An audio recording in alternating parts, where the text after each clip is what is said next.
Governance, Elections, Advocacy and Research Services GEARS Initiative Zambia, in conjunction with Action Aid Zambia, has embarked on a campaign dubbed Operation Serve the Constitution. We say no coalition government, No deputy ministers, no removal of workers on payroll before paying their benefits, no election of mayors, chairpersons by councillors, but residents.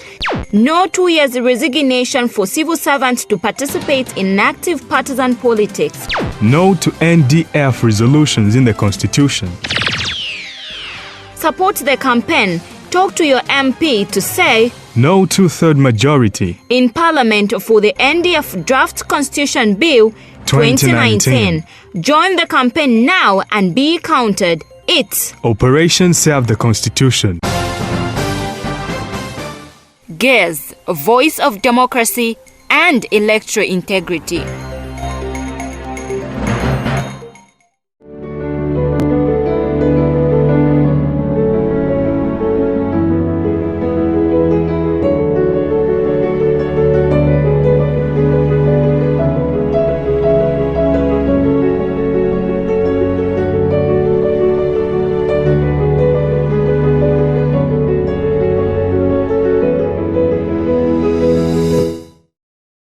Popular for its status as Zambia's driver of the economy and putting the country on the international map as one of the world's largest copper producer, Copperbelt province is also home for critical players in governance and civil society.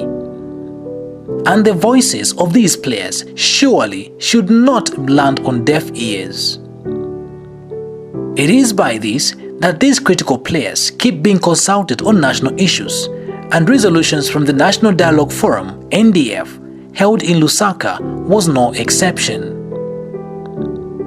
Various civil society organizations based in Mufurila that focus on a number of sectors such as the environment, agro, labor, entrepreneur, mining, and general community organizations, among others, gave their views, and this is what some of these key stakeholders in national development had to say about the resolutions of the National Dialogue Forum, NDF. We do not have enough medicines in hospitals.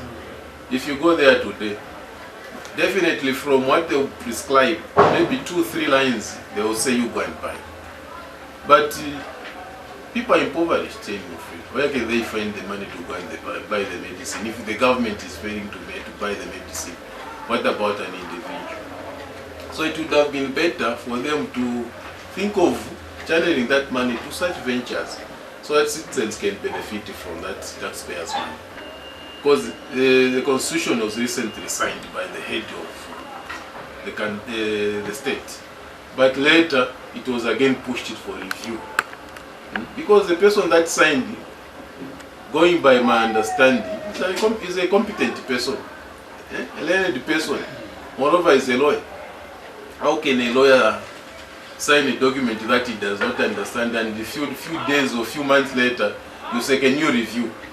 So to me they were just wasting taxpayers' money. A forum which was meant to discuss pertinent issues of the country, and then it have just a segment of the people, then it loses its meaning.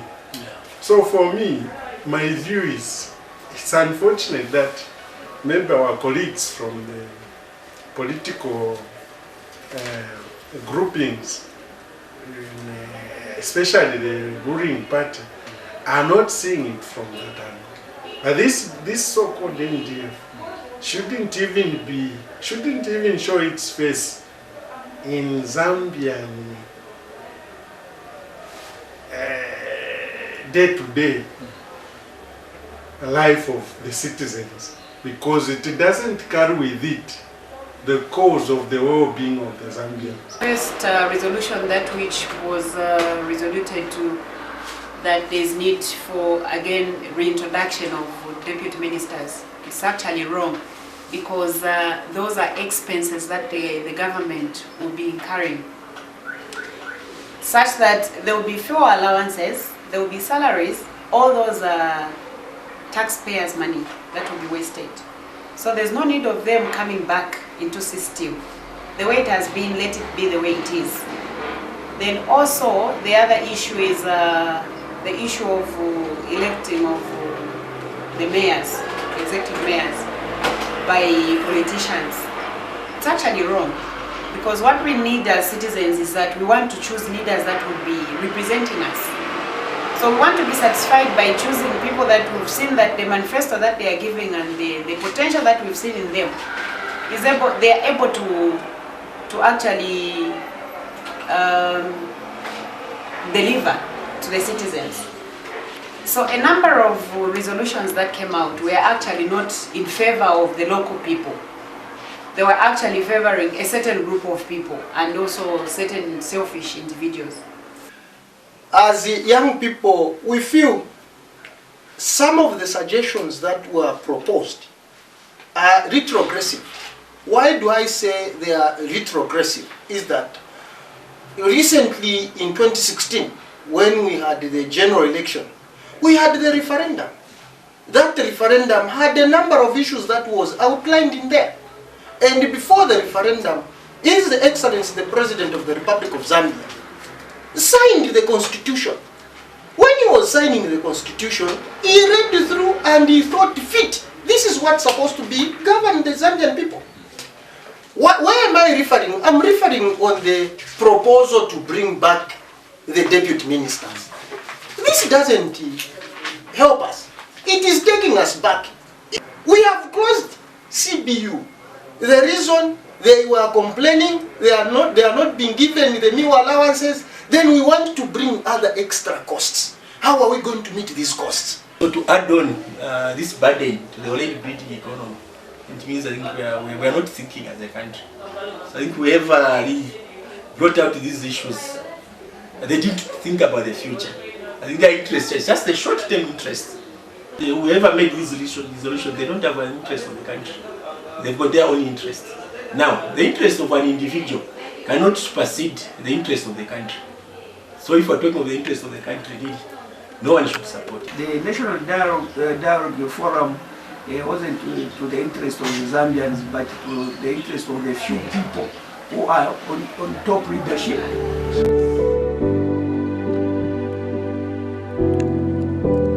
What is coming out from the stakeholders is that they were not engaged by their local leaders, and hence they now have plans.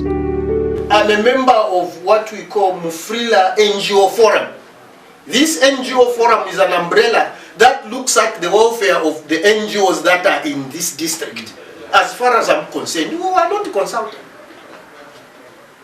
We were not consulted. I think even as Mufrila, we try to engage I think we even tried to come up with a Facebook page, calling our MPs to consult the Mufrila citizens, the Mufrila residents before they vote. If they vote contrary to what the citizens are saying, then they are representing themselves. They are not representing Mufrila.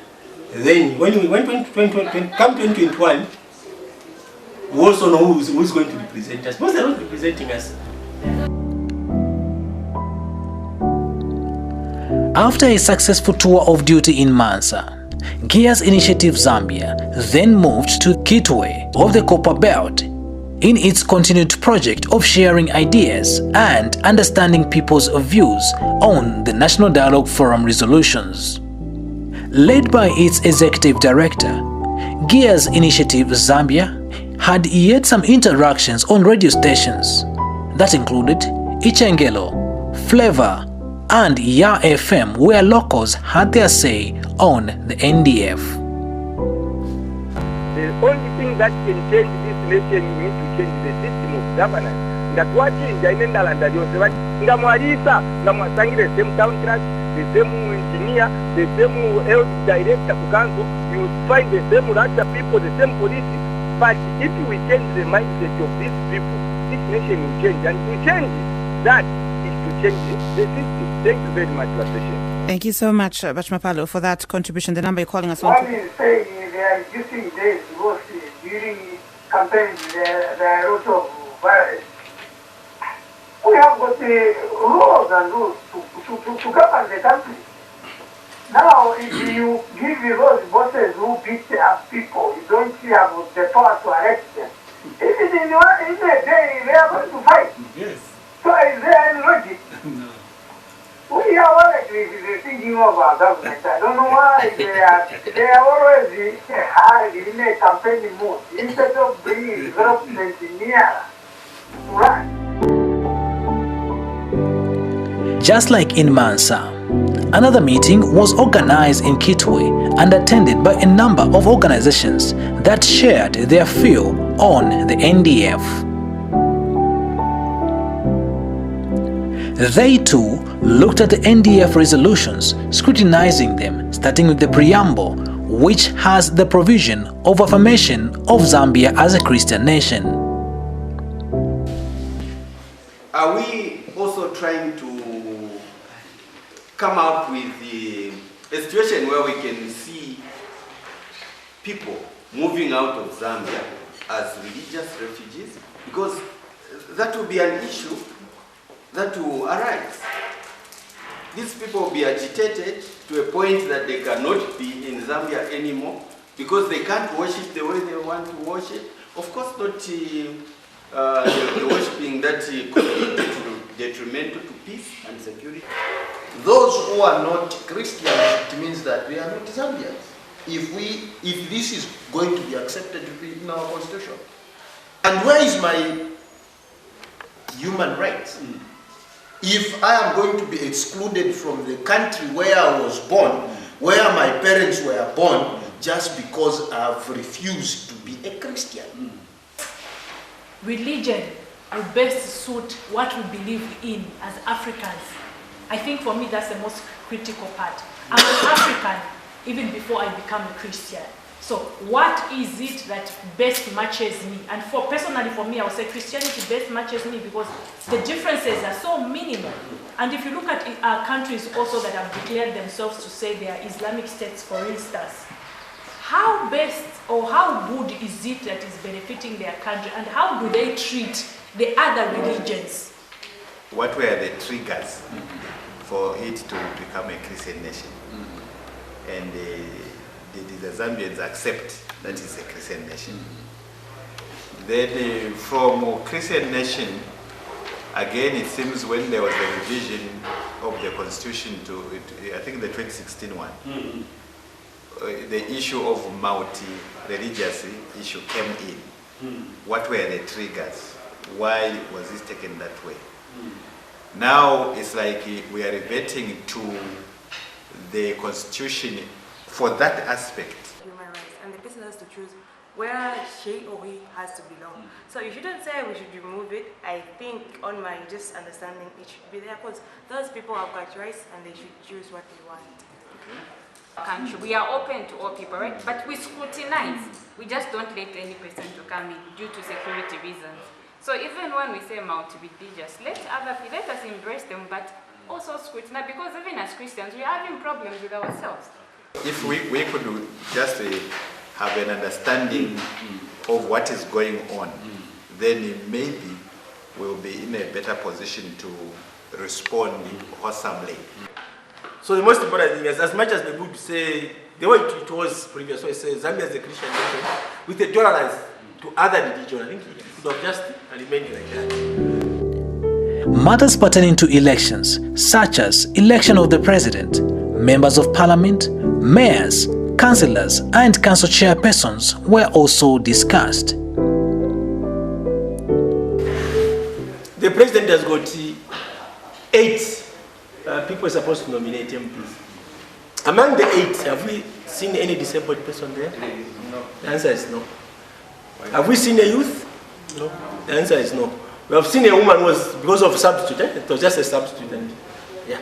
So the starting point is, if the politician had demonstrated, and after demonstrating they show why they need this, because they could have said, no, we have tried, we have nominated, we have done, but I think the number cannot match up. Identified, or because probably maybe the system robs them. Yeah, the system robs them. Of course, there are a lot of them, but because the system does not adopt, even just look at adoption level, it doesn't mean that there are no women who are qualified to be adopted. They are there, but the system, and there are various challenges and things that surround not women being adopted. We can go into that discussion outside this box. Okay. But I just wanted to make that clarity that we are not talking about just handpicking. No. If we have examined our system and we have seen that it has not been working and it has not worked, it's not because it doesn't work, because people have failed to implement it.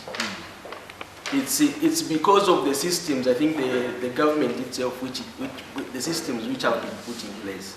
And the people who are currently utilizing the same system are the ones who have made it to fail. So I support women, I support youth, but you'll find that Tamara will have the allegiance to the appointing officer instead of allegiance to the nation that I'm supposed to serve. So I'll go with Mama's view. Let us nominate people in the different political parties for those particular positions that they are voted for on merit than appointed and then we're just wasting our time. The proposed clause of introducing a coalition government in the constitution was also tabled. This is a key position which you give to Party T. Now, the general population rejected that person. So it's more like now you are imposing on a person who was rejected by the general population. You are imposing that person again to the people who rejected that person. So when we talk of coalition, I think the coalition, in my view, it can't work. Just at our backyard in Zimbabwe, it fell. So we don't learn. All what we want is just to do things as we think them. This is a non-starter and it can never work. Because Party A and Party B, they have got a different ideology. So if A has got a different ideology, this one is a communist and this is a socialist. How do you expect a socialist and a communist to work together? Impossible. Coalition government where they had from NDC an MP, from a minister, from UPND a minister, and the rest. They'll say we are sitting on the same table and we're doing this together. So whom are you blaming? So we just want a single party in power, taking responsibility and ownership of whatever that will be happening. The one who was the Minister of Finance, I think came from a different party. Yes. He's no longer there. And if you look at what transpired between Lev Patrick Mwanawasa and Nevers, it never worked. But how do they expect that to work this time around? And more especially when it comes to form a government, because we're looking at a bigger institution. And like just getting somebody from a different political party to fill up a position in the government. But a coalition, it will be more or less like having a lot of people from different parties trying to champion the cause of the nation. It won't work. Dissolution of the National Assembly, but letting members of parliament and ministers stay on in their portfolios equally drew a debate. It says the National Assembly should be dissolved. Who are these in the National Assembly? Are they not politicians? Some of them have been appointed ministers. 5 days. So are these going to contest or not? Because these are ministers, Those appointed. Yes. The 2016 general elections saw a dispute in which the courts threw out a presidential petition on account that the stipulated time frame of hearing and determining had elapsed owing to the passing of 14 days. It is by this that NDF proposed to increase the days of the presidential petition from 14 to 30 calendar days, making it clear as opposed to the case was, and the members of the Copperbelt meeting had their say. What I expected them is to be categoric in the way they would come up with the 14 days. To say, are we going to say 14 working days or in 14 calendars. Or 14 calendars, meaning in exception of Sunday and Saturdays. Calendar days. No, Calendar days. Inclusive. No, calendar days. Inclusive. Yeah. So that is the expectation that I had. Either you remove the Sunday, Saturdays, or you say 14 working days, so that people would work within that period. What type of evidence are they looking for which will take 30 days for them to gather? Because if there are malpractices, as they are voting, even observers are there to record. Agents. Yes. So we don't need all that. Like he said, it's a critical issue. We just need 14 days. Should we include weekends? Yes. Or should we say working days? Yes. So my understanding would be the 14 days is okay, but let them just say, okay, is it 14 working days or just 14? Now, if it's just 14 calendar days, are we saying that this time around, our courts will be working on weekends? The reintroduction of deputy ministers in government had its fair share of the debate.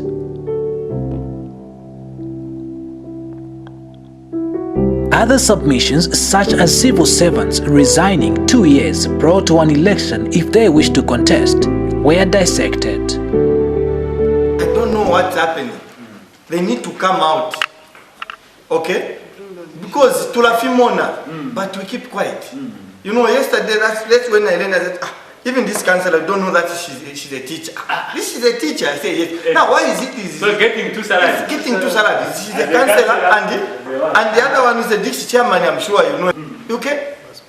Is a teacher and then the other side is a district chairman. Eh? No, it was supposed to go. You can even be adopted through a civil servant. But on nomination day, you should not go there as to a working person. Yes. You should show your resignation that you have resigned. Because one of your opponents will bring it as a charge. To say this person is still serving as a civil servant. How does he contest the election? Constitutionally. Yeah. Maybe just another clarification on the resignation, maybe what you must also think about is that when you resign in civil service, you tender a resignation. There is also a process to be, your resignation to be accepted. Or rejected. Time frame for campaign period that was changed by the NDF from 90 to 60 days was also put on the table.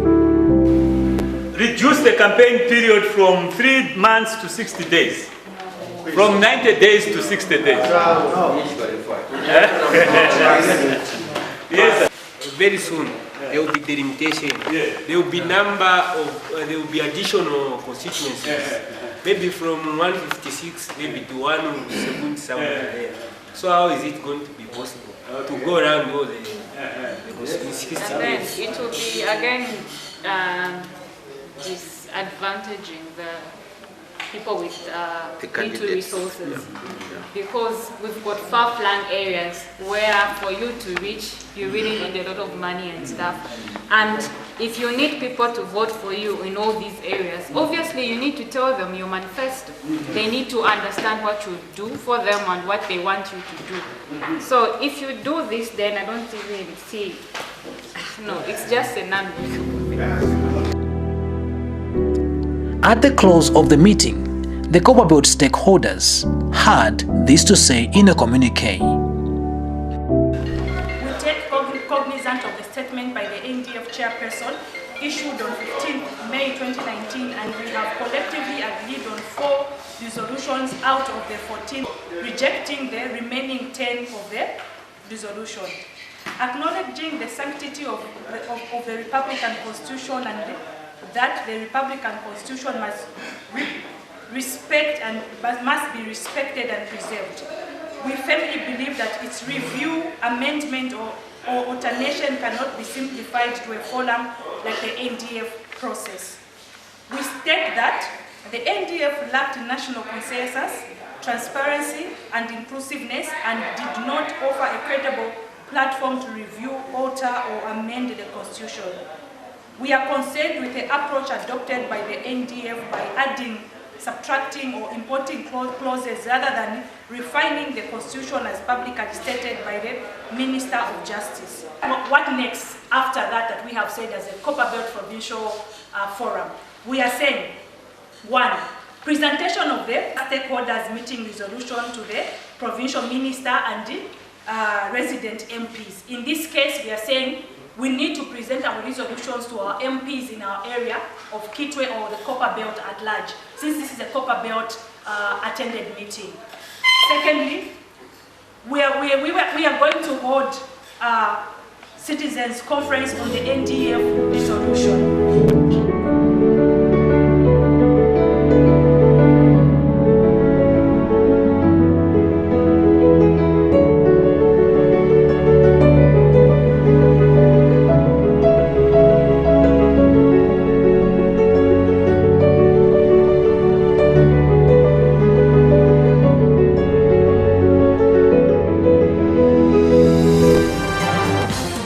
Governance, Elections, Advocacy and Research Services GEARS Initiative Zambia, in conjunction with Action Aid Zambia, has embarked on a campaign dubbed Operation Serve the Constitution. We say no collision government, No deputy ministers, no removal of workers on payroll before paying their benefits, no election of mayors, chairpersons by councillors, but residents. No 2 years resignation for civil servants to participate in active partisan politics. No to NDF resolutions in the Constitution. Support the campaign. Talk to your MP to say No 2/3 majority in Parliament for the NDF Draft Constitution Bill 2019. Join the campaign now and be counted. It's Operation Serve the Constitution. GEARS, Voice of Democracy and Electoral Integrity.